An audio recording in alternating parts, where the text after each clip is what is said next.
Before her, the mesquite burns red beneath the Texas sunset, the wind carrying the smell of smoke from a source no one yet knows. Inside the barn, a young woman with copper-red hair rests her forehead against the warm flank of an old cow, her sun-bronzed hands gripping a milk pail. She lifts her head, the gate latch clicks. She sets the pail down, moves to the door, looks through the gap. A figure stands at the gate, hat held in both hands, a dappled gray horse beside him. Her gray-green eyes lock onto the revolver at the stranger's hip. She reaches for the rifle leaning against the barn wall. She stops. To the south, 3 orange points of light move slowly across the pasture. Torches, or something worse. The rooster did not crow this morning. Her father has not slept in 3 nights, and a black leather ledger still lies buried beneath the old altar stone. Names, dollar amounts, 9 years of lies. She draws a deep breath, turns toward the barn door. The rooster didn't crow that morning. Rowena noticed. She always noticed things like that. Small wrongnesses. The way a cloud sits too low on a hill that doesn't deserve clouds. The way a horse refuses water it was drinking fine the day before. The way silence sounds different, thicker, somehow, when something is already wrong and the world just hasn't bothered to tell you yet. She was in the barn before sunrise. Hands wrapped around the familiar rough weight of the milk pail. Forehead pressed against the warm flank of the old brindle cow. Her father called Duchess, though that animal had never done a single dignified thing in her 14 years of life, and showed no intention of starting. The smell of hay and warm breath and good honest manure. Home. Every morning of her 22 years smelling exactly like this. Outside, the Texas sky was doing what it always did in late July, turning from black to bruised purple. Then a deep burning orange at the edges of the earth, like something enormous was on fire just past the horizon. She didn't know yet how true that was. The gate latch clicked. Weena lifted her head. Duchess shifted under her hands, a boot heel on dry hardpan, 1 set of footsteps. Measured. Unhurried. Coming up the path from the main road with the patience of someone who wasn't worried about being heard. She set down the pail, moved to the barn door. Looked out through the gap between the hinge and the frame.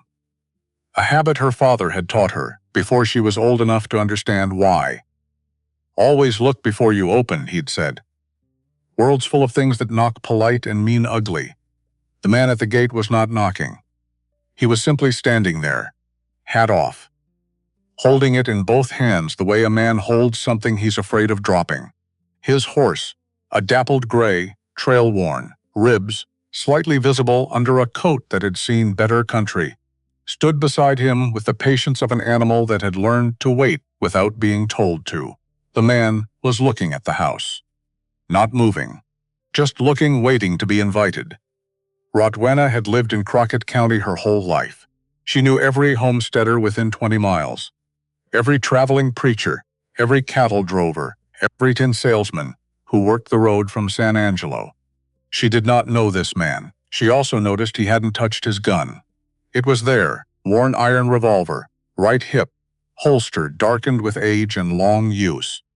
He hadn't touched it. Both hands stayed on the hat brim, like he was making a deliberate point of it. She picked up the milk pail and walked out. He turned when he heard the barn door. Didn't startle. Just turned, the way a man turns, when he's been expecting exactly what's coming, and has made peace with it. She looked at him the way her father had taught her to look at strangers.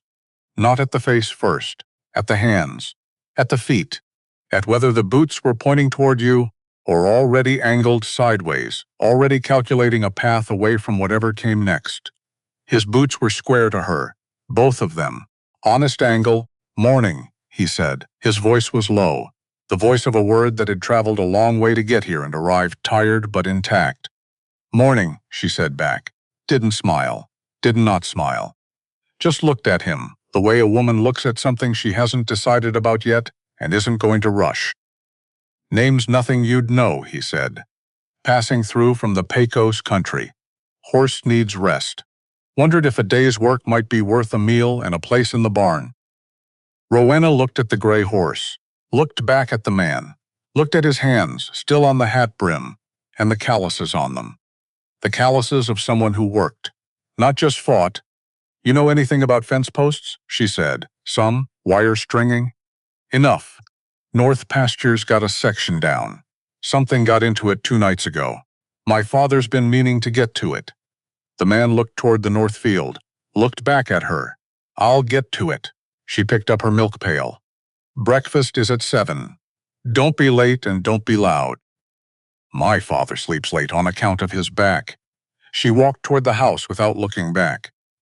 Behind her, she heard him lead his gray toward the water trough. The sound of hooves on packed earth. The sound of water. Her father did not sleep late. Harlan Voss had not slept past 5:30 in 40 years, but she wasn't going to tell a stranger that. Not yet. His name was not offered over the course of that day. He didn't volunteer it. He just worked, and he worked well. She'd expected a drifter's work. Show up, do half, disappear before mid-afternoon, with some excuse about weather or a sore shoulder. She'd hired 3 such men in the past year, since her father's back got bad, and all 3 had proved her low expectations accurate. This man was different. By the time she brought water to the north field, at mid-morning he had redug 4 post holes and was setting the 5th. Correctly. Plumb vertical. Not the diagonal lazy lean that half the men in the county called. Good enough, because good enough was all they were capable of imagining. He was setting them, like he knew someone was going to check. He took the water without stopping work. Drank, handed the tin back. "You did this before," she said. "Not a question, farming?"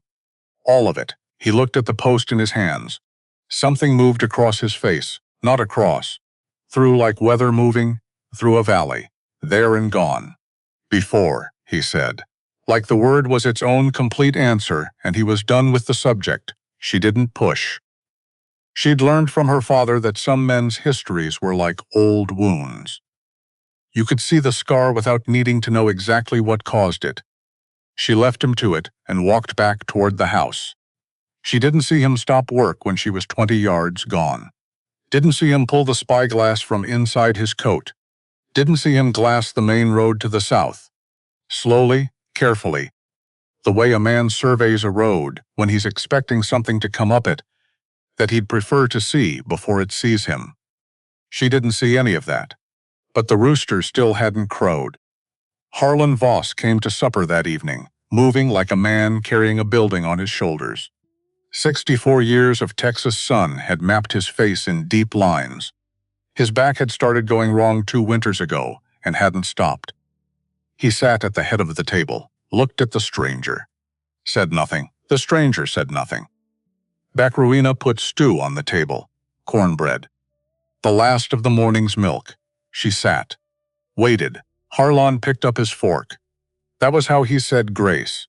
Just beginning, because God already knew what they were grateful for, without needing to hear it announced. They ate in the comfortable quiet of people who had nothing to prove to each other. "Fence looked good when I checked it," Harlan said, halfway through. "Thank you," the stranger said. "Did it right. Tried to." Harlan ate another bite, drank his coffee, set the cup down very deliberately. "You're not just passing through." Rowena's spoon stopped moving. The stranger set down his fork, quietly. "No, sir." "How long have you been watching the road?" "Few weeks, then you know what's coming?" "I have some idea." "Continental Rail." "Yes, sir." Rowena looked at her father, then at the stranger, then back at her father. Something was happening between these 2 men.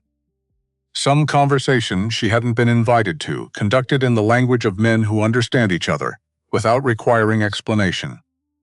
"Will someone," she said, in the voice she used when she was 2 sentences from losing her patience entirely, "explain to me what you're talking about."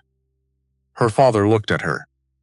The way he'd always looked at her, like he was seeing something in her face that she didn't know was there. Pride and sadness at the same time. Which meant he was about to tell her something he'd been putting off. "Aldous Pryce," he said. The name landed on the table between them like a piece of something rotten. Aldous Pryce. She knew that name the way everyone in Crockett County knew it. The way you know a storm system by name before you've seen it, because someone who survived the last one warned you what to call it. Aldous Pryce was not from Texas. He was from Philadelphia originally, 61 years old, round-faced and portly, impeccably dressed even in the field, because appearance was a tool like any other. He carried a silver pocket watch.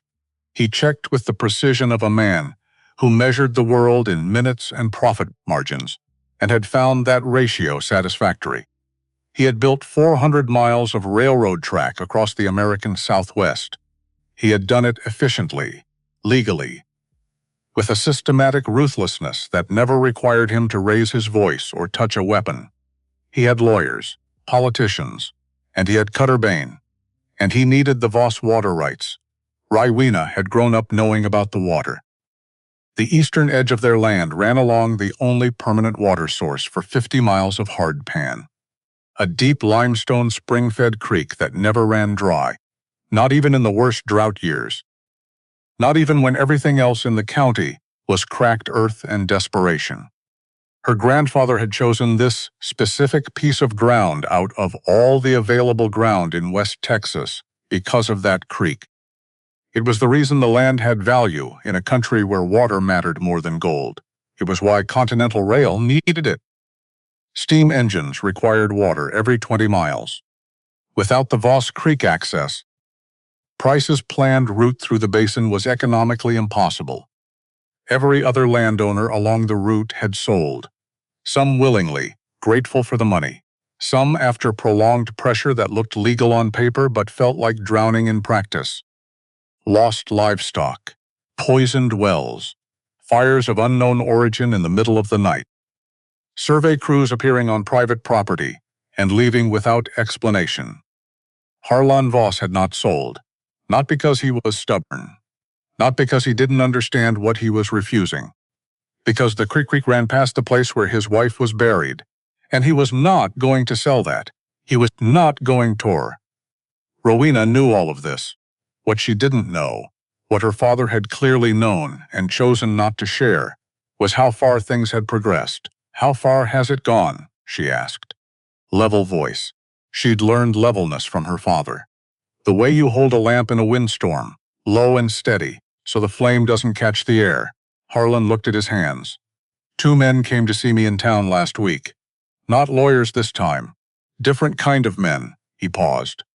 I knew what they were, and you didn't tell me. I didn't want to worry you. She set down her spoon, deliberately. Her father flinched slightly. He recognized that particular motion. He'd seen it on her mother's face for 30 years. Papa, I am 22 years old. I have been running this household for 3 years. I can be worried. He had the grace to look ashamed. Yes, you can. She turned to the stranger. And you? Watching the road for weeks. Why? He was quiet a moment, looking at his hands, which were scarred in a particular way that suggested a history of difficult things. I've crossed paths with Pryce's operation before, further north. I know how it ends when men like Bane get involved. Cutter, Bane, she said. A former Pinkerton agent. Let go from the agency under circumstances that varied in the telling but ended the same way in every version. Someone badly hurt. He's in the county? Arrived 4 days ago. Staying in Sandrock, 4 days.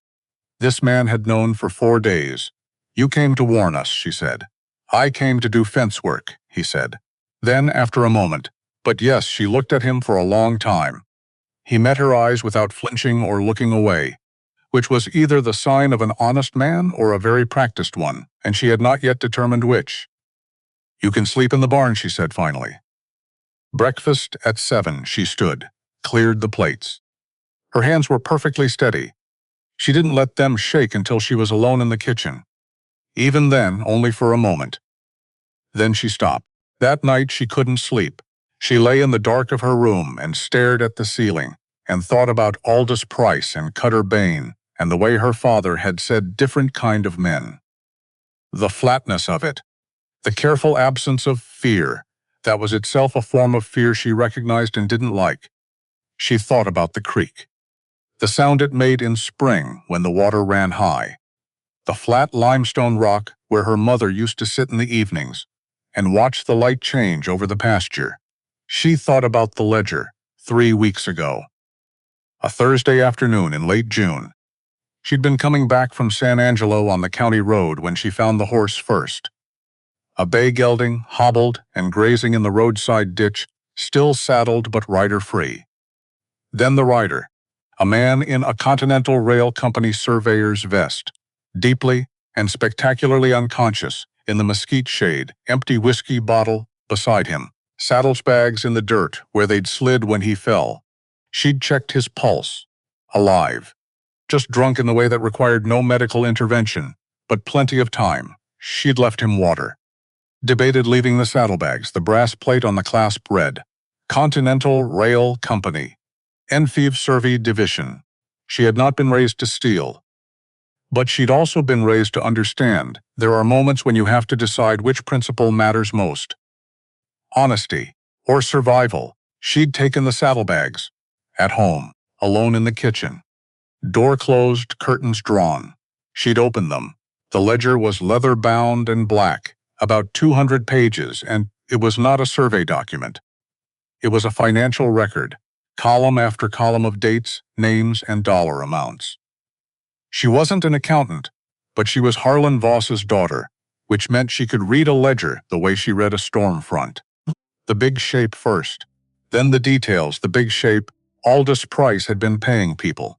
A lot of people, over 9 years, judges, county commissioners, a state land office inspector, sheriffs. And she'd read this line 3 times to be certain. A deputy marshal attached to the federal court in Abilene. All of them paid to look away. To approve land transfers that had no legal foundation. To deny appeals that should have been heard. To make systematic theft look, on paper, like ordinary commerce. It was not ordinary. She had sat in her kitchen for a long time, very still, thinking. Then she'd wrapped the ledger in oilcloth, sealed it in a flour sack, saddled her horse, and ridden 3 miles northeast to the old abandoned mission church of San Isidro. She'd grown up playing in those ruins. She and the Mercer girls from the neighboring ranch before the Mercers sold and moved to San Antonio. She knew every stone in the floor, every cracked adobe wall, every gap in the collapsed roof where moonlight fell in specific ways on specific nights. She chose a spot under the base of the stone altar, a hollow she'd known about since she was 7, and buried the ledger there. She hadn't told her father. She hadn't told anyone. Because the ledger listed people with authority across 3 counties, and she had no way to know who in those counties could be trusted. Now, lying in the dark, listening to the night sounds of the ranch and the occasional quiet shift of the stranger's horse in the barn, she turned that decision over. Examined it. She had been right to hide it. What she was not sure about was what came next. The next morning, a note appeared under her bedroom door. 3 lines. No signature. Men watched the South Road last night. 2 riders. Did not approach. Check on your father before you go to the barn. I will be at the north fence. She read it twice. Stood in her doorway in her nightgown with the paper in her hand, and felt the particular cold. That has nothing to do with temperature. She checked on her father. He was in his chair by the window, already awake, already watching the road. How long has your back actually been bad? She asked. He turned from the window. His eyes were clear, too clear, the eyes of a man who hadn't been sleeping. Long enough, she sat on the ottoman by his chair, close. Voice low. The stranger in the barn, do you trust him? Harlan looked at her. Pride and sadness braided together. I think he's a man who does what he says he'll do. That's not what I asked. No, he turned back to the window. But it's the best I can offer for a stranger. And it's more than I can say for most people I've known for years. She took his hand, held it. I might need to trust him, she said. Soon, her father looked at her for a long moment. Then he reached a decision she could see on his face. Rowena, whatever happens here, the land doesn't matter as much as you do. He held up one hand as she started to speak. I know what your mother's grave means. I know what this place is. But it's soil and limestone and grass. You are not. She pressed his hand and didn't say anything. Because there was nothing to say that he didn't already know, she went to the barn. Bah. The stranger was at the north fence line but not working, standing at the corner post, very still, spyglass extended in his right hand. Looking south down the long slope of the land toward the county road, she walked out. He didn't lower the glass when he heard her. Just said, without turning, "Don't come up beside me. Stay behind the post." She stopped. "What are you seeing?" 3 riders, main road, coming from Sandrock direction. Her heart did something unpleasant. She ignored it. "Taggart?" He lowered the glass and looked at her. That recalibration, the slight adjustment of a man revising his understanding of who he's dealing with. "You know that name. I know the county," she said. "Boone Taggart worked for Pryce before, Menard County, 2 summers ago. There were fires." "Yes." He looked through the glass again. "There were." A pause. "He's on the big roan. Star blaze on the forehead. Second rider is Clem Grady. Young, green, not much without direction. Third I don't recognize. 3 men coming to a farm with 1 old man and 1 woman. The fear came then. Clean. Cold. The good kind that sharpens everything into edges rather than the kind that paralyzes. "I need to get to my father," she said. "Yes." Already moving, collapsing the spyglass, reaching for his rifle. "Go through the kitchen garden." "Don't cross open ground," she went. Didn't run, walked fast, head down. Through the kitchen garden past the root cellar, in the back door. Her father was still in his chair. She crossed to him in 4 steps and crouched down. "We have company," she said. Even voice, he read her face instantly. "Taggart? I think so." She took his hands. "I need to tell you something I should have told you 3 weeks ago." And she told him. All of it. The drunk surveyor on the county road. The saddlebags with the brass plate. The ledger. Every name in the columns. Every dollar amount. Where she'd hidden it and why. Her father listened without interrupting. His face moved through several expressions she didn't have names for. When she finished, the silence lasted 4 seconds exactly. "You've known for 3 weeks," he said. "Yes, and you hid it." "Yes," he looked at her. She braced for anger. What she got was a slow exhale and then, "That was the right thing to do, Papa. I mean it. Rowena." That was exactly right. He squeezed her hands, hard, harder than a man with a bad back should be able to. "Now, we need to." 3 sharp knocks on the front door. The sound of it went through the room like a struck bell, loud and short and final. They looked at each other.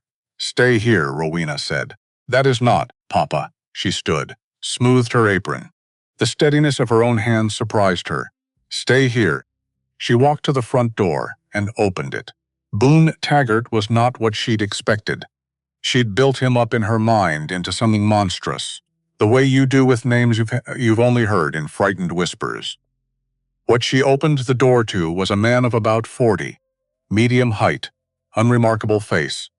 The kind that wouldn't stand out in a crowd, which was probably useful in his line of work. Good hat, clean shirt, an expression of total pleasantness that stopped well short of his eyes. 2 men behind him, Clem Grady, young, fidgety, unable to hold her gaze, and a 3rd man, thick, still. "Watching everything, Miss Voss," Taggart said, politely, the way a banker says it before declining a loan. "My name is Taggart. I represent Continental Rail Company, on behalf of Mr. Aldous Pryce. I was hoping to speak with your father." "My father is indisposed," she said. "You can speak with me." Something moved behind Taggart's pleasant eyes. Recalculation. "Of course," he smiled. "We've made a new offer on the property. Very generous terms given current market conditions. The family's position hasn't changed," she said. "We're not selling, Miss Voss." "Mr. Taggart," flat voice. "Exact and deliberate. I know who you work for. I know what happened in Menard County 2 summers ago. I know what this visit is. So with respect, you can take your offer back to Pryce and tell him the answer is no. It will keep being no. And if you come back to this property uninvited, I will ride to San Angelo myself and file a complaint with the county sheriff." She said it knowing the county sheriff was probably in the ledger. She said it anyway. Because sometimes the statement matters more than whether it lands. Taggart looked at her for a moment. The pleasantness shifted into something underneath it. Not anger. More like a man making a different kind of calculation. "I'm sorry to hear that," he said softly.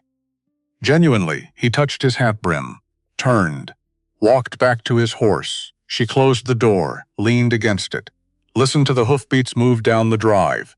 In the kitchen, her father's chair scraped. His slow footsteps. He appeared in the hallway doorway, one hand on the wall, looking at her with an expression she'd known her whole life. "Well done," he said. She almost laughed. Almost. "They'll be back tonight," he said. "They don't wait." She sat across from him at the kitchen table. The afternoon light came through the window and lay on the table in a long, warm rectangle. Ordinary. Like any other afternoon of any other year, Papa. She looked at him directly. "If something happens to you, the ledger, I get it out, whatever it takes." "Yes?" He looked at her. Something in his face settled. Like a man who has been carrying something a long distance and has finally found the right person to hand it to. "Not just for our land," he said. "Those names in that book, they've done this to other families. Families who didn't have the luck of a ledger. You get it out. For all of them." She looked at her father. 64 years old. Bad back.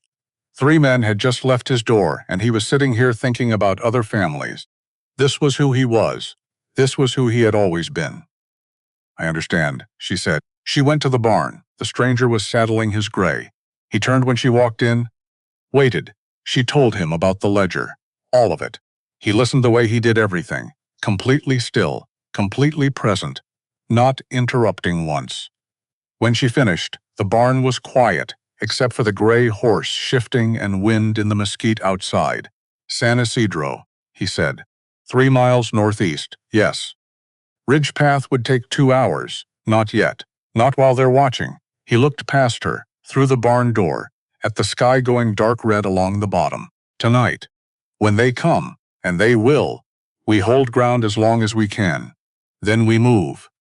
We get the ledger. And we don't stop until it's in the hands of someone who can't be bought." She thought about the ledger's names. The sheriff.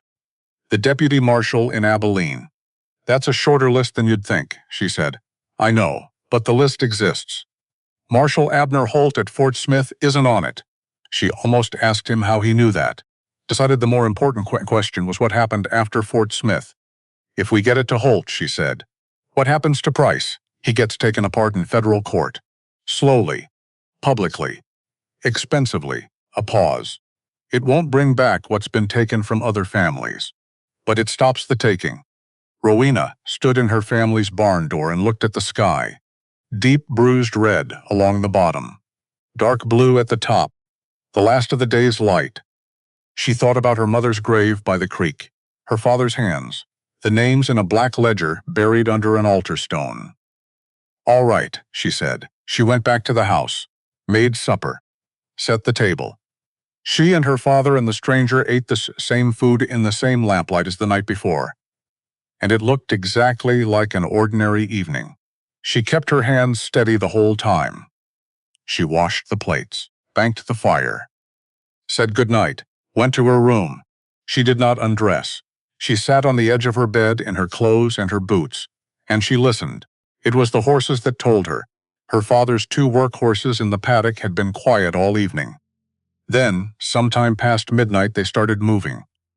Not panicked, restless. The way large animals move when they smell something on, the wind that hasn't arrived yet but is getting closer.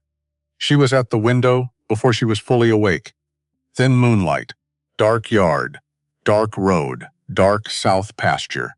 Then, at the edge of the south pasture, 3 small points of orange, moving torches coming fast. She was out of her room in 2 steps, into the hall. Her father's door, 1 hard knock, Papa. Now. She was already moving, her coat from the peg. Her father's rifle from behind the door, the front window exploded. The sound of it filled the house. Glass and then the thud of something thrown through the gap. A bottle. Burning cloth wrapped around it. The curtain caught instantly. Dry fabric in a dry summer. going up the way it had been waiting to go up its whole life. She grabbed the rag rug from the entryway, beat at it. The curtain tore and fell. She kicked it toward the window gap. The flames died on the curtain, but the window frame was burning now, and she could hear hooves in the yard, shouting, and the fire in the walls, which is a specific and terrible sound, like something breathing that has no business breathing. Her father appeared in the hallway. Moving too fast for his back, she crossed to him and got her arm around him. Kitchen. Back door, the house. It's a house, she said. Come on, back door, into the night.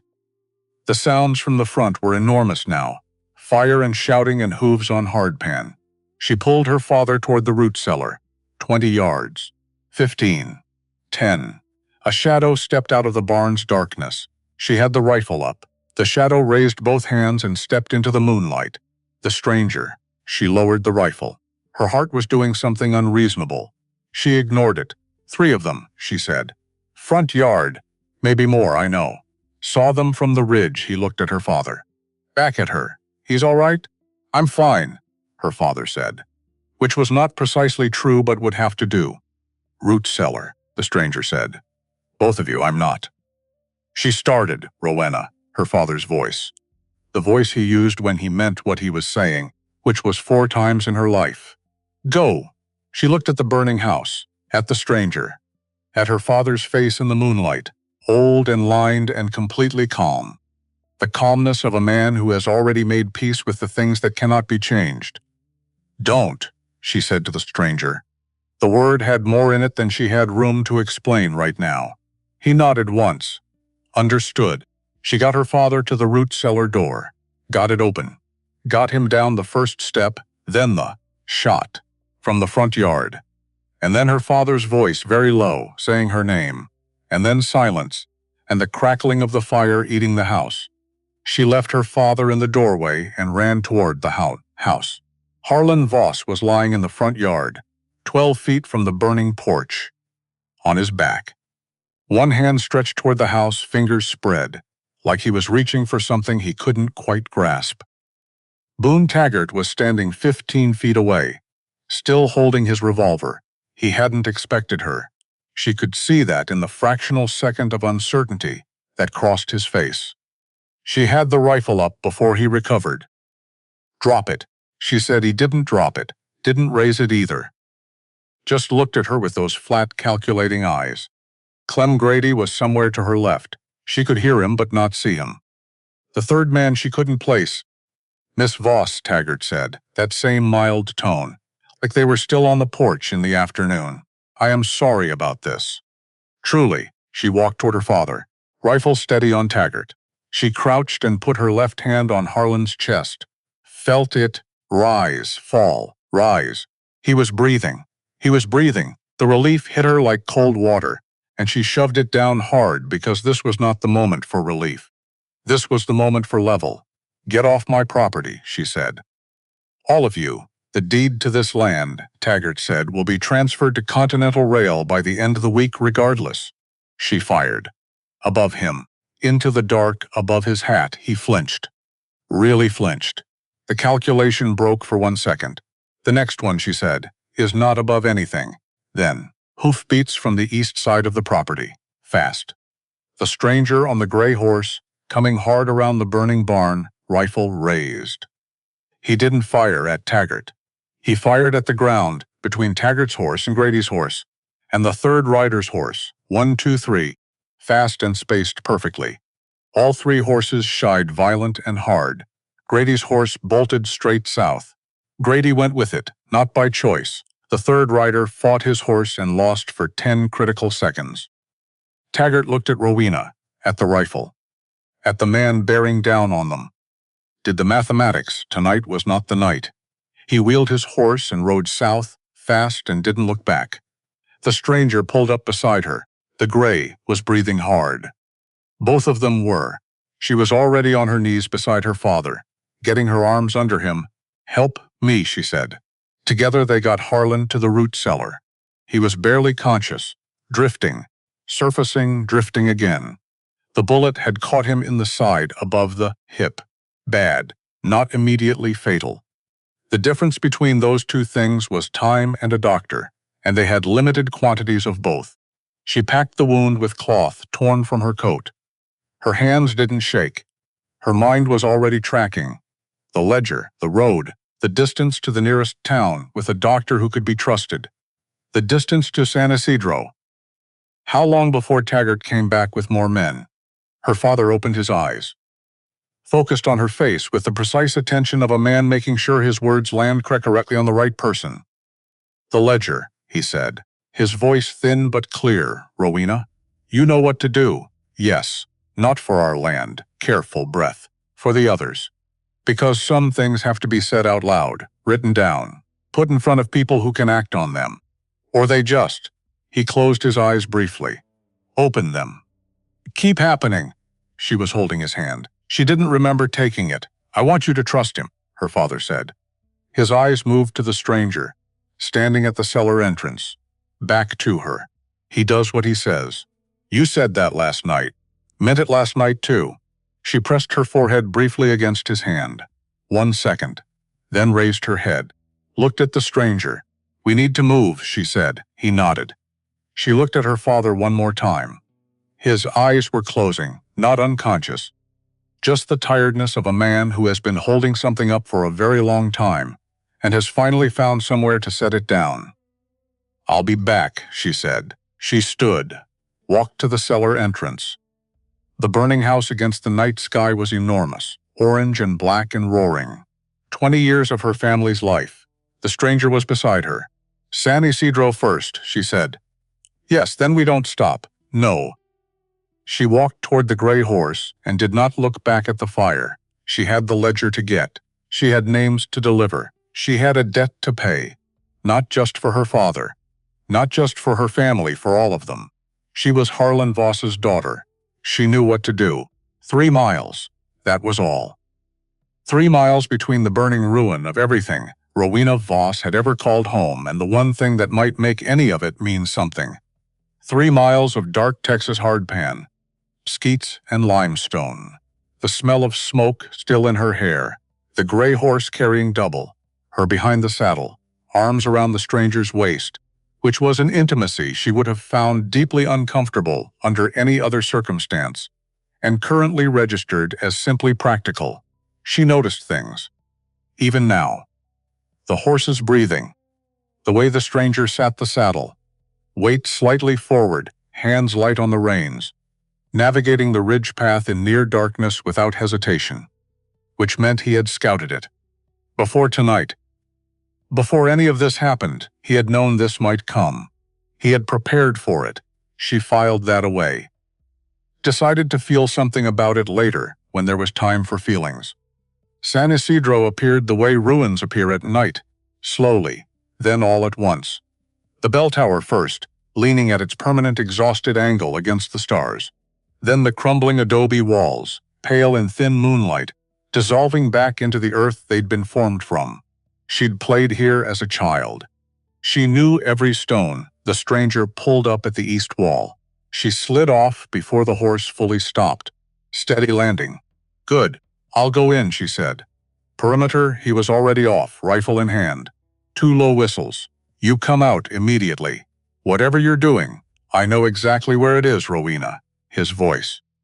The way he said her name when he meant something specific. 2 whistles. "Out 2 whistles," she agreed. She went in through the sacristy door, which groaned on its hinges as it always had. Because of course it did. Because this night was not going to leave out a single ominous detail inside. Moonlight falling through the collapsed roof, in specific rectangles across the cracked stone floor. She knew this floor. The stone near the south wall that rocked if you stepped on the left side. The spot by the old font that was always slightly damp. She went straight to the altar, limestone. Cold, massive. She knelt. Found the base. Found the seam where the flagstone met the packed earth. The slight difference in color she'd been careful to preserve. She dug with her fingers. The earth gave way easily. The flour sack, still tied, still intact. She pulled it out. Unwrapped the oilcloth. The ledger was exactly as she'd left it. Black cover, brass corners. 200 pages of proof, the weight of it in her hands heavier than paper. Because it wasn't just paper. It was names. It was 9 years of other people's losses, documented and provable, and finally in the right hands. She wrapped it back, stood up, and heard voices outside. Not the stranger. Not a low whistle. Voices, multiple, coming from the west side of the mission. She moved to the sacristy door and looked through the gap. Clem Grady, standing 20 feet from the east wall, holding a lantern.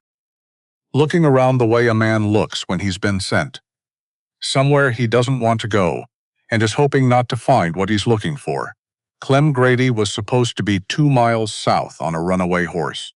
Apparently the horse had stopped. She stood in the dark of the sacristy and thought. One man, alone. A lantern, visible from distance, revolver on his hip. The expression of profound reluctance. She could wait him out. Go out the south transept and circle around. She could. 2 low whistles. She moved. Out the south transept at a run. Low. Keeping the crumbling wall between herself and the lantern light. Around the apes. Along the back wall. Flour sack against her chest. The stranger materialized from the darkness at the northeast corner. She nearly ran into him. Grady, she breathed. I see him. Second man on the west road, waiting with horses, his hand on her arm, steering. Move. The gray was already in motion before they were fully mounted. North, into the dark bowl of the valley. Behind them she heard Grady shout, saw the lantern swing as he ran. A shot, wide and panicked, nowhere close. And then they were through the ridge and the mission was behind them, and the ledger was in her arms and she was breathing. Just breathing. They rode 20 minutes without speaking. The stranger navigated by starlight. She held the flour sack against her ribs and thought about her father in the root cellar and the names in the ledger and the family she'd never met, who had lost things she understood precisely. The Mercer family, the Hendersons. Old Samuel Pratt in the next county, 70 years old, who had died of what was officially a heart attack, 6 weeks after refusing to sell. Officially, she tightened her arms around the flour sack. The stranger turned the gray into a dry arroyo, a shallow cut invisible from the road, and pulled up. An hour, he said. The horse needs it, we don't have. The horse does, he dismounted.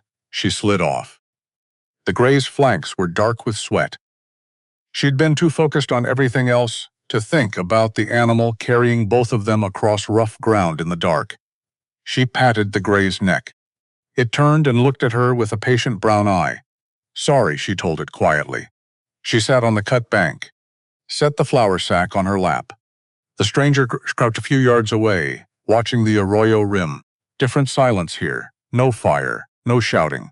Wind and something distant and nocturnal, and that was all. Bain, she said. He wasn't at the ranch tonight. No, Sandrock. With Pryce, most likely. Taggart is the first tool. Bain comes after, she thought through it. The way her father had taught her. Not around a problem, but through it. We have a window. Taggart needs to regroup, report back. Which takes time. Yes, Red Rock Station. 12 miles east, he turned. Looked at her. You know it. I grew up here, she said. There's a telegraph office. Night staff. Because of the railroad traffic. A pause. Pryce's railroad traffic, which was either a problem or an opportunity. She had decided it was an opportunity. She told him about Otis Purtle, the night operator. 63. Originally from Ohio.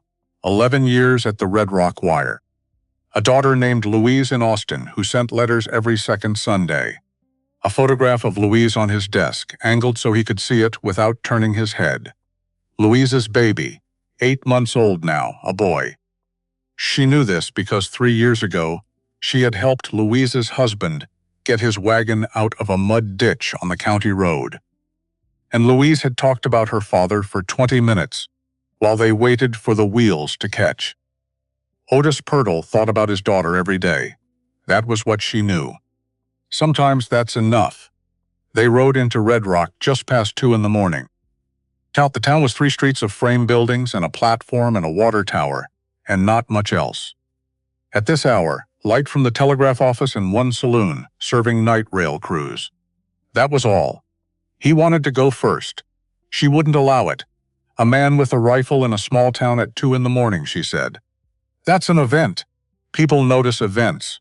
And 2 people? Are a couple coming home late, which is not an event. She paused.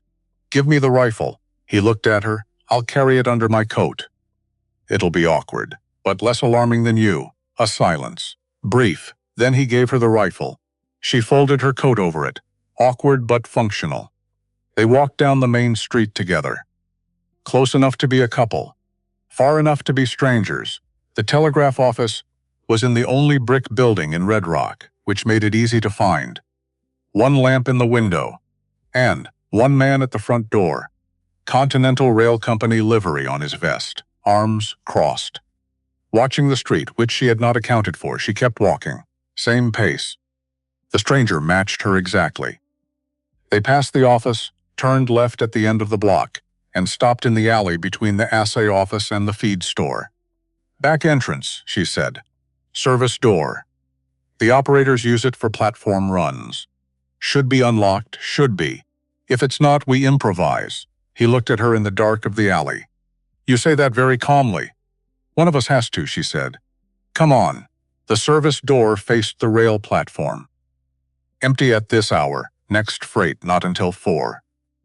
They crossed the open ground in the shadow of the water tower. The service door latch locked it. Of course it was locked.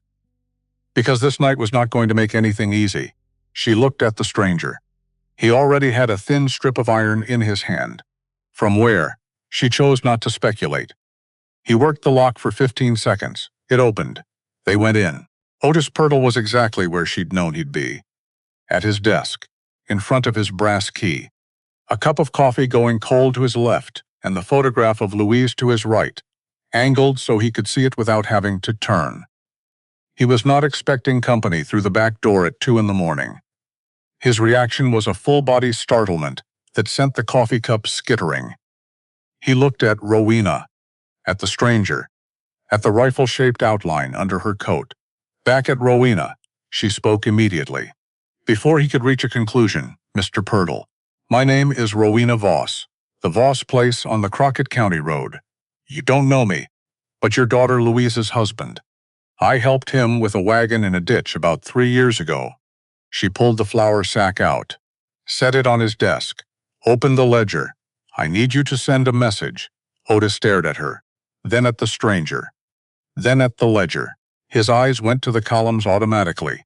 The trained reflex of a man who reads numbers for a living. She watched his face, watched him read the first page. The second, watched his expression go from alarm to confused to very, very still. The names in that column, she said quietly.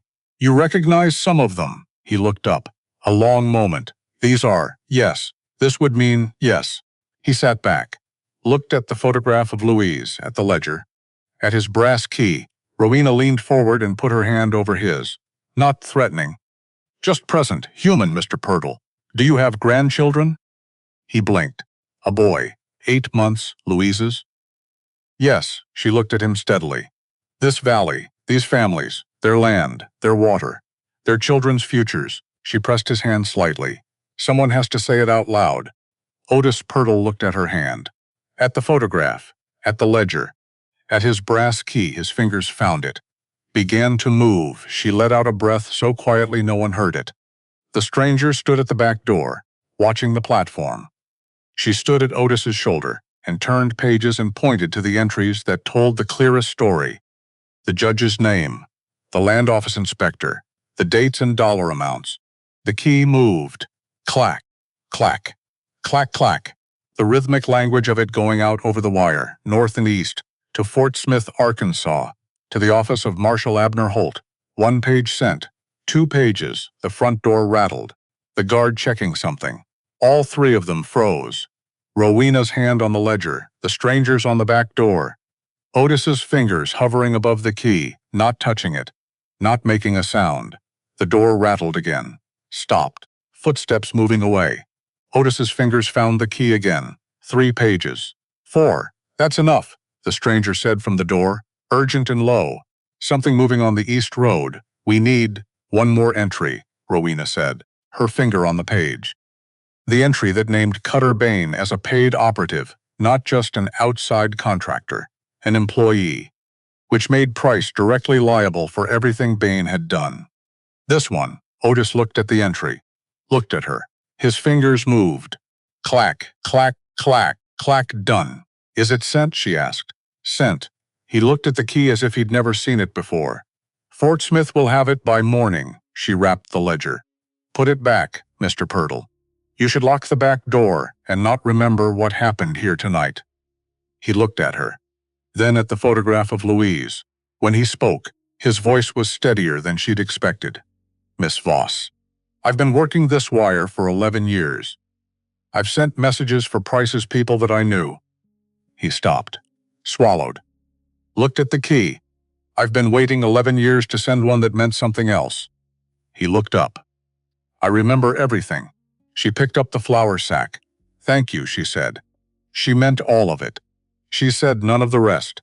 They went out the back door.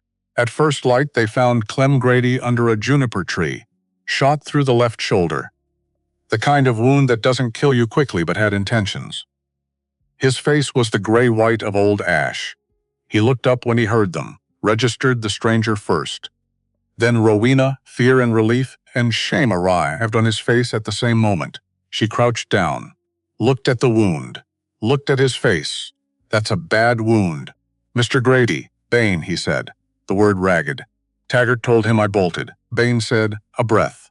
Loose ends don't ride. Did Taggart send you to the mission? He looked at the ground. Yes, and you let us go. A silence. I didn't fire to hit anything. She thought about that shot, the wide angle of it. A man who could track targets across dark country in the dark, missing by that much when he had a clear line. That wasn't a miss. Why? He looked at her. Something in his face that was tired and young at the same time. I got a girl back in Menard, younger than you. A pause. After what we did to those families up there, the fires. I told Taggart I was done. He said I wasn't done until he decided I was. Another pause. Then they brought me here to do it again. Rowena looked at this young man under his juniper tree. Bad wound, bad choices. Still breathing. She thought about the Menard families, her burning house. Her father in the root cellar with a bullet in his side. Where is Bain taking Taggart? The stranger asked. Grady looked at him, then at Rowena, decided something. Fort Worth, Pryce's office. He wants it finished. The girl, the ledger, all of it. Rowena looked at the stranger. He looked at her. Fort Worth, which was where they'd been heading regardless. Federal court, the legitimate face of Pryce's operation. The place you had to go to take it apart properly, where he thought he was safe. The fact that Bain and Taggart would also be there was a complication, or an opportunity. She was starting to notice she had a tendency to see things as opportunities. Northbound freight out of Sandrock, she said. The 4 a.m., Grady blinked, still running. Far as I know. Pryce owns that line, the stranger said. Yes, she stood up. Which means his people won't be watching it for us. They'll expect us to avoid anything connected to him. It's the last thing they'd expect. He looked at her. That recalibration. Again. The man adjusting his understanding of who he's talking to. She looked down at Clem Grady. That expression on his face. Shame, and underneath the shame, something she recognized. Something her father had taught her to look for, conscience. Still functioning. Barely, at considerable personal cost. But present, can you ride? She said. He blinked. What? I need a witness. Someone who was there. Who took Pryce's money and knows where it went, and will say so in front of a federal marshal. She held his gaze. You said you were done. So be done. All the way. A long silence. I can ride, he said. Slow. We'll manage slow. They got Grady on the horse. They rode toward Sandrock as dawn turned. The sky rose in gold. Another relentlessly beautiful West Texas morning that didn't care at all about what was happening underneath it. The 4 a.m. freight was hissing at the Sandrock platform when they arrived. Pryce's locomotive, Pryce's steel, Pryce's line, running straight toward Fort Worth. She almost smiled. They slipped into the livestock car before anyone on the platform looked their way. 30 Longhorns inside. shifting and lowing in the discomfort of animals whose routine had been disrupted. Hot breath and warm bodies and the smell of cattle. The cattle, Grady said, with the expression of a man who has suffered considerably tonight and is finding more suffering available. You'll live, she said. The train lurched, the great grinding shudder of iron wheels finding iron track. Then the slow gathering of momentum, Fort Worth. 6 hours. Maybe 7. She opened the ledger in the thin light coming through the slats and read not the numbers but the names, all of them, the ones she knew and the ones she didn't. A federal land examiner named Horace Webb, out of the Abilene District Office. Payments across 2 years. Most recent 6 weeks ago, after she realized the Fort Smith inquiry into Continental Rail had opened federal corruption, which meant the local federal office in Fort Worth was compromised. She closed the ledger. We can't go to the local federal office, she said. Pryce has someone there. Holt is coming from Fort Smith. How long? Wire went through last night. He'll have men moving by morning. A day. Maybe 2. A day. Maybe 2. In a city full of Pryce's people, carrying the one piece of evidence he needed destroyed, she thought about the Fort Worth Daily Democrat. Operating since 1873. A reputation, not always comfortable for powerful people, which was why powerful people occasionally complained about it. A newspaper couldn't arrest anyone. But it could make arrest inevitable. It could make the truth too loud and too public to bury. Quietly, the Democrat, she said. I know of it, the stranger said. That's not nothing. No. She looked at the flour sack. The ledger goes to the paper, and Grady's testimony. 2 sources. That's enough to print. It'll make Pryce move faster. He's already moving fast. She looked at the stranger directly. I'd rather be running towards something than away from something, he considered that. The train swayed. Dawn light came through the slats in gold bars across the floor. Yes, he said. She closed her eyes. Not to sleep. Just to rest them, the train ran on. 2 hours from Fort Worth. The rhythm changed. The brakes engaged. That enormous, reluctant groan of hundreds of ton iron trying to slow itself down. She was on her feet before she'd decided to stand. The stranger was already at the slats, looking out. 3 seconds of silence. Then, burning barricade. Cinder pass. She looked through another gap. Ahead, where the track curved into a rocky cut between 2 limestone bluffs. A pile of burning railroad ties across the rails. Men on both walls of the cut, above the track with rifles. They knew we were on the train, the stranger said. Flat. Processing. The train lurched to a stop. A voice from outside, carrying, confident. This train is stopped by order of Continental Rail Security, Bain. She'd never heard his voice before, but she knew it instantly. The voice of a man completely comfortable with the authority he was currently pretending to have. Stay in the car, the stranger said. He was already checking his rifle. The quick, efficient motion of a man who has been in bad situations before and knows exactly what the first 30 seconds require. Let me clear the roof. Then we move. She looked at him. At Grady, pale and frightened in the corner. At the 30 panicking cattle. All right, she said. He rolled out through the door opening. Up the side ladder and gone before she could track the motion.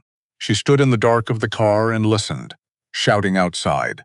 Rifle fire from the cut walls. The cattle insane with anxiety, pushing against each other in the walls. Then boots on the roof. The stranger, moving fast. And then another set of boots. Coming from the other direction. She was not going to stand in a cattle car and wait. She climbed the slats on the far wall. The old wood flexing but holding under her weight, up to the top. Pushed through the narrow gap between the top slat and the roof beam. Which was undignified. Which she accomplished anyway, and came out onto the roof of the freight car, into full morning sunlight. The stranger was on his back, Cutter Bain on top of him. Bain was not a large man in the way Taggart was large. He was dense, compact. The kind of strength built from doing violent things over a long time and surviving them. He had a hunting knife in his right hand, and he was pressing it down with his full, weight, and absolute intention. The stranger had both hands on Bain's wrist, holding, barely, the tip of the knife 6 inches from his throat. She had the rifle. Except she had the rifle in one hand, and the flour sack in the other, and Bain's back was to her, and the stranger was immediately below, and she'd grown up around guns. She knew the risk. She didn't shoot. She looked at the roof instead. At the iron lantern bracket mounted at the ridge, the hook where a warning lantern would hang at night for the crew behind. The lantern was gone. The heavy iron hook was still there, curved outward from the wood, 3 steps. She grabbed the bracket with her free hand, swung herself around it all her weight, and the flour sack's weight, and the full arc of the motion, and drove both feet into Cutter Bain's left shoulder.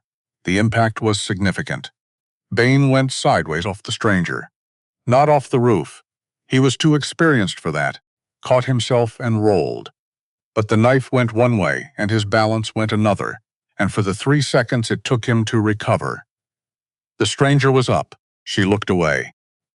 Because there was a difference between violence that happened to you and violence you chose to watch. She had grown up understanding that distinction, and she maintained it now. What she heard was conclusive. When she looked back, Bain was at the edge of the roof, the stranger standing over him. Bain looked at the drop-on, 20 feet to the rocky floor of the cut. His face had done something she hadn't expected. The calculation had stopped. Something else was there, the stranger said very quietly. Pryce sent you to kill a 22-year-old girl for a ledger. That's what you are now. Bain said nothing. The ledger is already sent, the stranger said.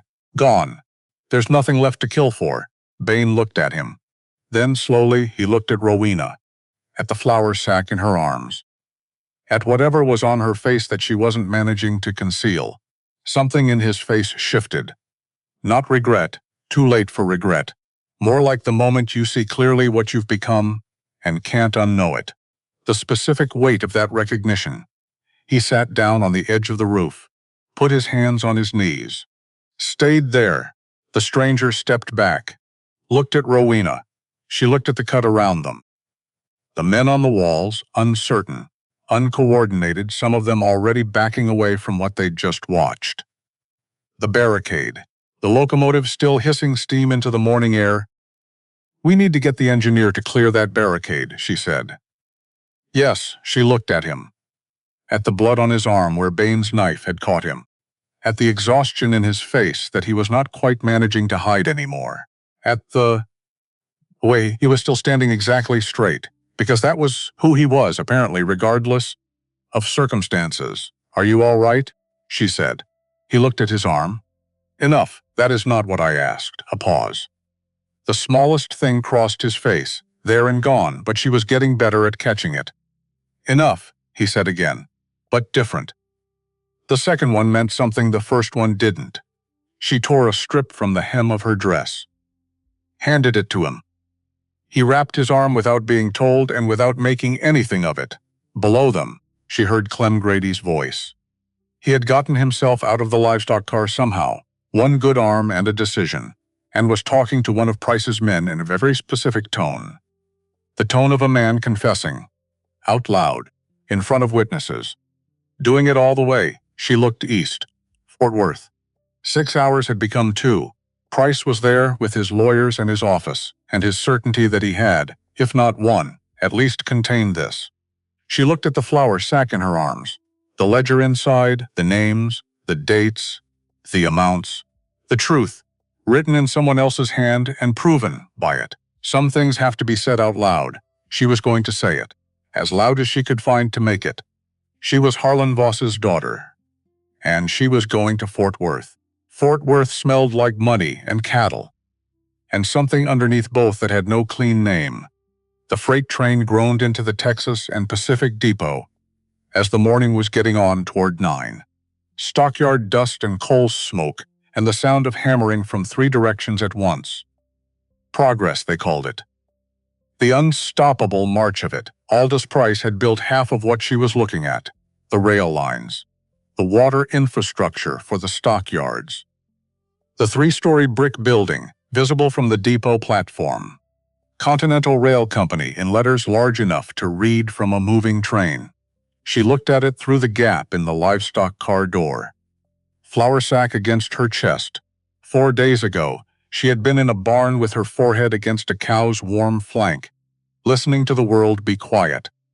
She was not going to let herself feel how tired she was. Tired was a door. She was not opening it until this was finished, because the moment she opened it, everything behind it would come through. Her father, the fire, the smell of smoke still in her hair, the feeling of the earth under her hands, when she'd found Harlan lying in the front yard. Not yet, not until this was done.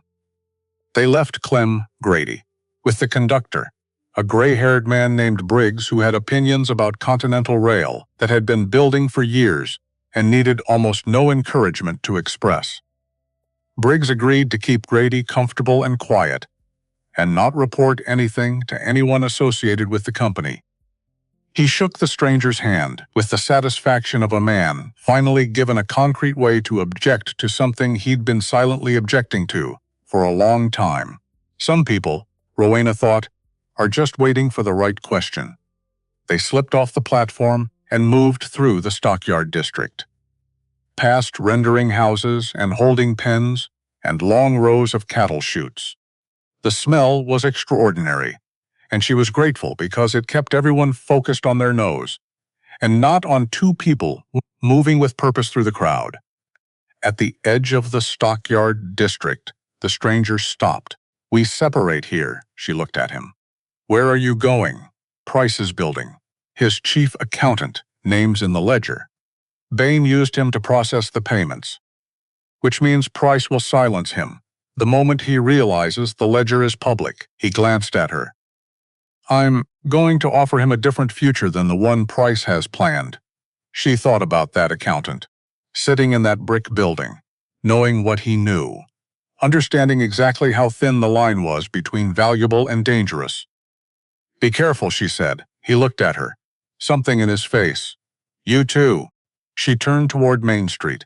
He turned toward the River District, then stopped, turned back. "Rowena," she looked, "don't wait for me.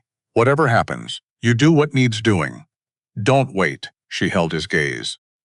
Read everything in it that he wasn't saying directly. The possibility that he might not come back from that brick building. The fact that he'd already made peace with that possibility, and was going anyway.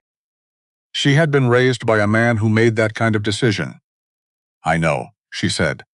She walked toward the Fort Worth Daily Democrat. The newspaper occupied a 2-story frame building on 3rd Street. The press was audible from the boardwalk. A rhythmic mechanical thudding she felt through the soles of her boots. Inside, ink and paper and productive urgency. A young man at the front desk. Behind him, through an open door, the press room. "I need to speak with the editor," she said. The young man looked at her. At the dust-caked dress. The tear at the hem, where she'd taken a strip to bind someone's arm. 2 days of West Texas hardpan written on every surface of her. "Do you have an appointment?" She looked at him. "Do I look like someone who has appointments?" He considered that carefully. One moment. The editor's name was Weston Falk. 45. Wire-rimmed spectacles. A permanent ink stain on his right index finger that said he'd been doing this since before the ink was fashionable. He came out with his sleeves rolled up and his expression set to politely expeditious, which was clearly his default for unscheduled visitors. He looked at her. "Reset to something else, miss," he said. "Are you all right?" "I'll be better shortly," she said. "My name is Rowena Voss. My family's ranch is in Crockett County. 4 nights ago, Boone Taggart and 2 men working for Continental Rail Company burned it to the ground on orders from Aldous Pryce. My father is alive but wounded." She set the flour sack on his desk. "I have documentation of 9 years of bribery, land fraud, and illegal acquisition across 3 Texas counties. I have a first-hand witness who was present and is willing to testify in federal court." She looked at him directly. "I need you to print it." Falk looked at the flour sack, at her face. "Back at the flour sack. Come in," he said. He read fast. She gave him that. Weston Falk read a ledger, the way a surgeon reads a chart, systematically, expressionlessly, his eyes moving down the columns with the focused attention of a man who understood exactly what he was looking at. When he finished, he set it down and looked at her over his spectacles. Judge Harlan Renfrew. Second column. Third entry, yes. He's the district court judge for this county. Yes. Continental Rail's lawyers appear before him regularly. Yes, she said. I know. Falk took his spectacles off. Cleaned them. Put them back on, Miss Voss. I want to be very clear about what you're asking. I'm asking you to print the truth. You're asking me to print a story that implicates the most powerful businessman in Fort Worth. A sitting district judge, 2 county commissioners, a state land office inspector, and a federal deputy marshal in a criminal conspiracy. The day after it prints, every lawyer Continental Rail employs will be here with injunctions.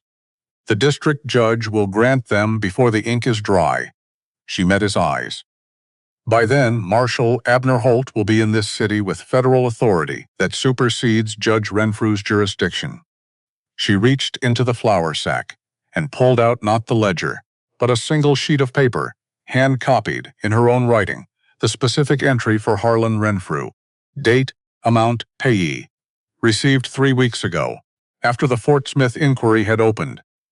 That payment is obstruction of a federal proceeding.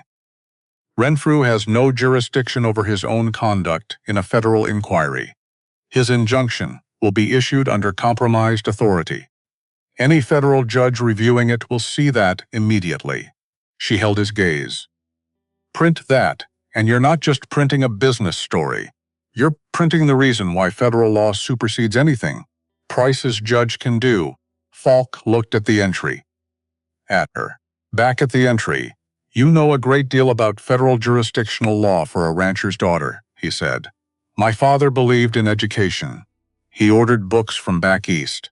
We had quiet evenings. Something moved behind Falk's eyes. Not quite a smile, and a man who probably didn't smile quickly. But close. The witness, he said. Where is he? On the northbound freight at the depot. His name is Clem Grady. He was present at the burning of 3 properties in Menard County 2 summers ago and at the burning of my family's ranch 4 nights ago. He is willing to provide full written testimony. She paused. He was shot by Cutter Bain last night for deciding to cooperate. I'd move quickly. Falk stood up, carried the ledger to the door of his back room. Henderson, he said. One of the typesetters appeared. Clear the front page. Start setting. He turned back to Rowena. 3 hours. Afternoon edition goes at 4. Thank you, she said. She meant all of it. She said none of the rest. She sat back in the chair and allowed herself, for 45 seconds, to close her eyes. The door of the Democrat office opened at 11:37. She knew the exact time because she had been watching Falk's wall clock with the focused attention of someone whose brain needs something concrete to hold on to. The steady, methodical movement of the minute hand.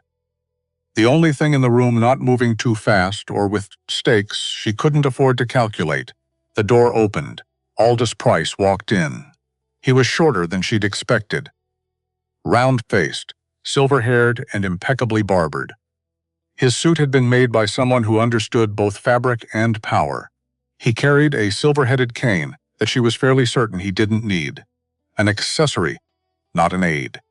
He scanned the room with small, precise eyes, the color of old pewter, found her immediately. 2 men behind him. Not Taggart. She'd recognized that silhouette. Different men, quietly dressed, professionally still. The kind of men you didn't notice until they were already there. Pryce walked to the desk, set his cane across it, looked at her the way a man looks, at a spreadsheet that isn't producing the expected result. Miss Voss, he said. I appreciate you making yourself easy to find. I wasn't hiding, she said.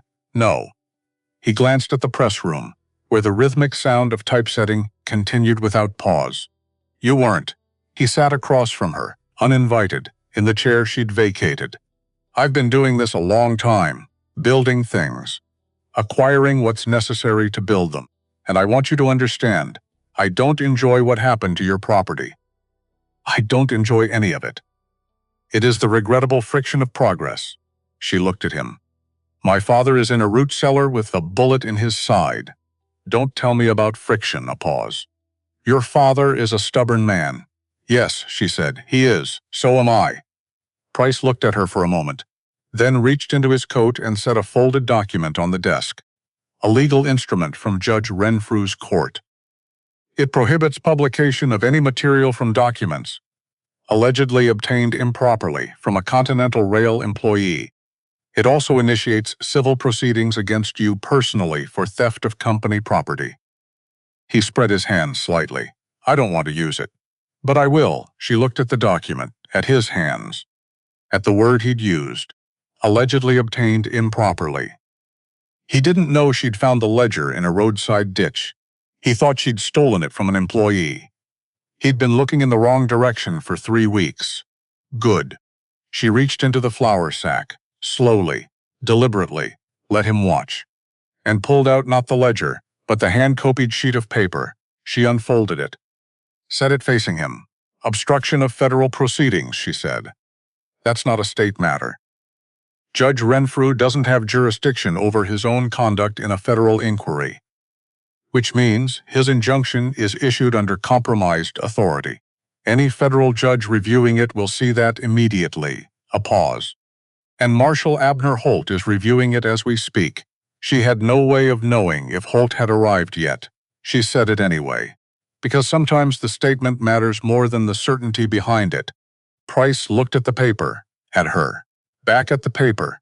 Behind his pewter eyes, something moved. Not anger, not fear, something more complicated.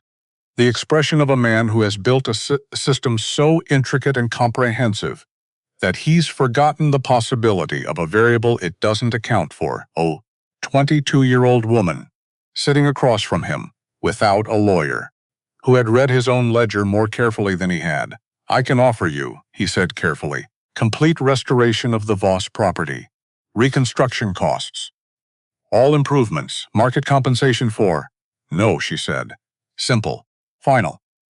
A door closing, Miss Voss. You misunderstand what this is, she said.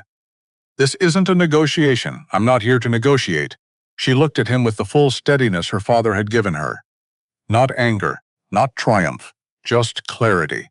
I'm here because what you've done to my family, you have done to other families. Families who didn't have a ledger, who didn't have evidence, who lost their land and their water, and sometimes their lives. And nobody wrote it down, and nobody answered for it. She held his gaze. I'm writing it down. And people are going to answer for it. The press kept running. Steady, rhythmic. Words being fixed in type, Pryce sat for a long moment. He looked at his hands, at the silver head of his cane, at the legal document he'd placed on the desk that had just become considerably less useful. You are your father's daughter, he said. Yes, she said, I am. And then the front door opened again, the stranger, slightly out of breath. Something in his expression she'd learned to read in 4 days contained urgency. Something had happened. Something he was managing. Behind him, a small man, 50s. Round-shouldered, ink-stained fingers. The look of someone who has been kept in close proximity to something dangerous and has finally stepped away from it. Blinking in the light of the outer office, like a man coming out of a long darkness. The accountant. Pryce saw him, and something in Pryce's face broke. Not loudly, not with drama, just broke. The precise, controlled expression of a man who had managed everything, right up until this last piece, failing to manage the last piece. The accountant looked at Pryce, looked away, sat down in the chair the stranger guided him to. He didn't speak. He didn't have to. His presence in this room was the statement. The stranger looked at Rowena. She looked at him. He had done it. She hadn't waited. And he had gotten there anyway.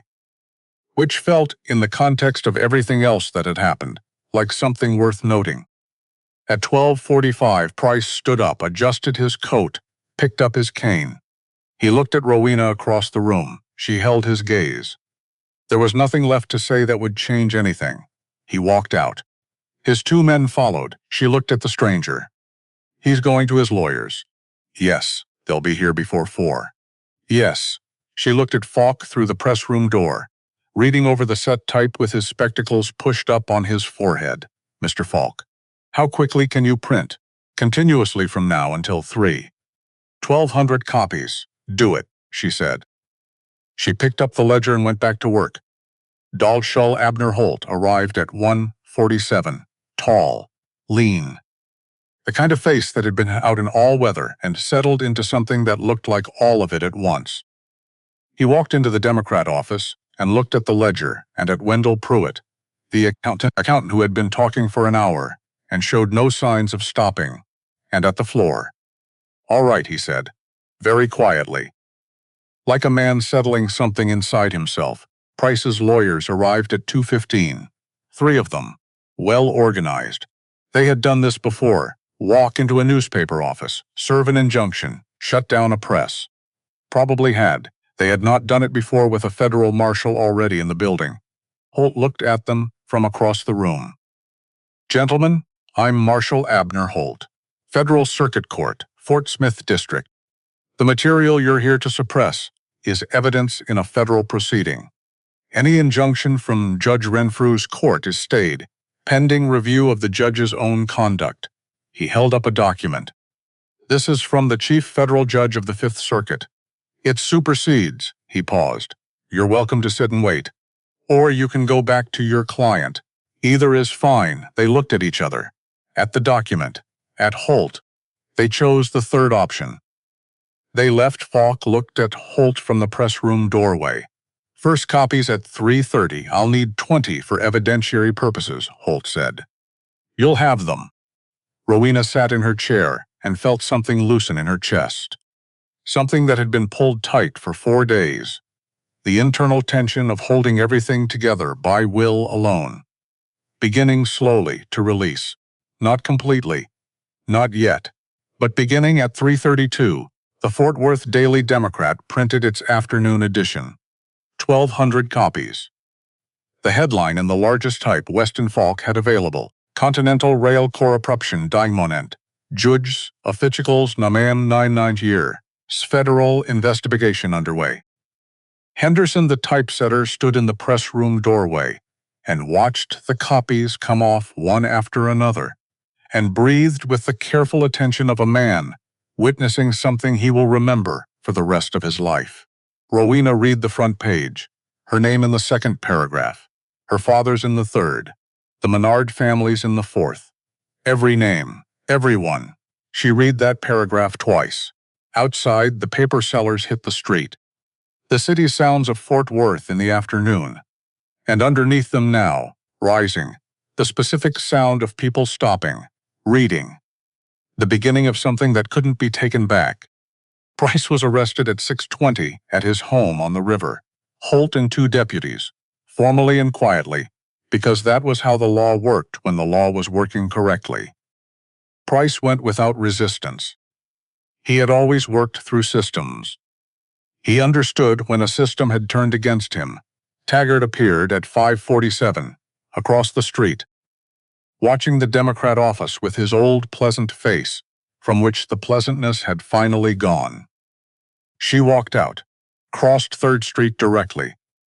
The way you cross a street when you're going somewhere specific. Holt behind her, coat open. She stopped 4 feet from Taggart, held his gaze. It's done, she said. Quiet, not triumphant, factual. The story is printed. The evidence is with the federal court. Cutter Bain is in federal custody. She waited. You can ride. Right now, south or west. And you can decide whether that's the rest of your life. Or you can stand in front of Marshal Holt and tell him everything you know. She paused. Both choices exist. Taggart looked at her, at Holt. Back at her. He took his hand off his hip. Looked at Holt. I'll talk, he said. The first frost came early that year, mid-October. A cold front swept down from the panhandle overnight and turned the mesquite gold and put ice on the water trough by morning. She knew about the frost because she was already outside when it happened, as she always was. Barn before sunrise. The familiar smell of hay and warm animal. Duchess, reliable as ever, unbothered by everything that had happened or would happen, shifting to make room at the pail. She heard the gate latch, one set of footsteps, measured, unhurried. Coming up the path, she set down the pail, moved to the barn door, looked through the gap between the hinge and the frame, the dappled gray horse, and the man beside it, hat in both hands the way she'd first seen him. Standing at the gate in the early dark, waiting to be let in, before the first frost. He'd said before the first frost, and it had frosted last night, and he was here. She walked out. He turned when he heard the barn door. Didn't startle, just turned. She crossed the yard, stopped 6 feet away. They looked at each other in the thin early light, and the silence between them was the good kind. The kind that has things in it. The trial date moved, she said. November. I know. Holt sent word, my father is walking again. Short distances, good. The south wall of the house is framed up. Roof before winter, I saw it from the road. He looked at the half-finished house. New timber against old foundation. It looks solid is. She held his gaze. You said before the first frost. Yes, it frosted last night. I know. Something moved in his face. The thing she'd been catching glimpses of for 4 days in August, and then across the weeks of autumn distance. I made it, she looked at him. At the man she still didn't know the name of, who had come to her gate and worked her fence line and ridden south and fought on rooftops, and carried her father's land certificate against his chest through the night, who had said he'd come back before the first frost, who had come back. You'll want breakfast, she said. I expect I will. The stove's going. Give me 20 minutes with Duchess. She turned and walked back to the barn. Behind her, she heard him lead the gray toward the water trough. The sound of hooves on dry hardpan. The sound of water, morning beginning, the way it always did on this land. She picked up the milk pail, pressed her forehead against Duchess's warm flank, and she smiled. The real kind. The one she kept for no audience at all. That evening, on the porch, the frost was back in the air. The creek audible from where they sat, the sound it made in fall. Lower and more deliberate than summer. Her father was inside, reading by the lamp. She could see his silhouette through the new glass of the south window. The stranger, and this was the last time she thought of him that way, looked at the sky for a while. At the stars coming out over the Voss land, one at a time, the way they always came out over this particular piece of earth. Then he said it, his name, quietly, just to her. She said it back.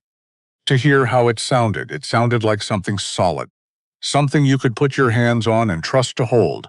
She looked at the creek. The dark line of it, through the mesquite, catching a little of the starlight. The water that had been here before her family and would be here after. The water that was worth fighting for. The water that was still theirs. My father was right, she said. He looked at her. About which thing? She thought about everything Harlan Voss had been right about. The land and what it meant. The water and what it was worth. The value of a man who does what he says. The importance of saying things out loud. The way some things matter more than dirt and gold. The way other things matter more than some things. About most of them, she said. He was quiet a moment. Then, he's a good man. Yes, she said. He is. The evening settled around them. The creek ran. Inside, the lamp burned steady.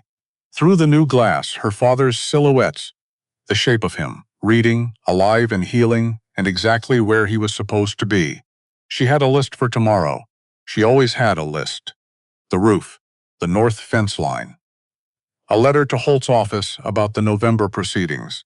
A letter to 2 of the Menard families. She'd looked up their names separately. After everything, just to write. Just to say she knew. Just to say their names had been written down and would be spoken in a courtroom where it would count, all of that tomorrow. Tonight she sat on the porch of the house her father had built and that she was rebuilding, and the man who had come back was beside her, and the land was still theirs. It had cost everything to keep it. It was worth everything.